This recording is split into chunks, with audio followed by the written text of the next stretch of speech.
নমস্কার, স্পটার নিউজে আপনাদের স্বাগত।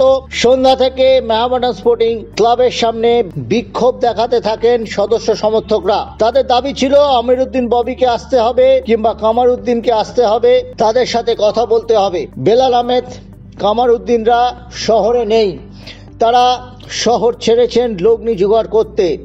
কামারউদ্দিন সাহেবের সঙ্গে যোগাযোগ করা হলে তিনি এই প্রতিবেদককে জানিয়েছেন আরও 5-6টি সংস্থার সঙ্গে আমাদের কথাবার্তা চলছে, দেখা যাক কি হয়। সদস্য সমর্থকদের ক্ষোভ অত্যন্ত সংগত, তাদের ক্ষোভ প্রশমিত করার আমরা আপ্রাণ চেষ্টা করছি, তবে এই ব্যাপারে প্রকাশ্যে কিছু বলার মতো অবস্থায় আমরা নেই। এরপরে সদস্য সমর্থকদের লাগাতার বিক্ষোভের ফলে গ্রাউন্ড সেক্রেটারি রুস্তম 8:30 নাগাদ মেহমাডান স্পোর্টিং তাঁবুতে আসেন। তিনি সমর্থকদের সাথে কথা বলেন এবং 31শে জানুয়ারির মধ্যে সমস্যার সমাধানের জন্য তিনি আশ্বাস দিয়েছেন সমর্থকদের। বিলম্ব হলেও প্র্যাকটিস হয়েছে মেহমাডান স্পোর্টিং এর খেলোয়াড়দের, তারা এও ম্যাচ খেলতে উড়ে যাবে আগামীকাল। আপাতত মেহমাডানের রাত পর্যন্ত এটাই ছিল আপডেট।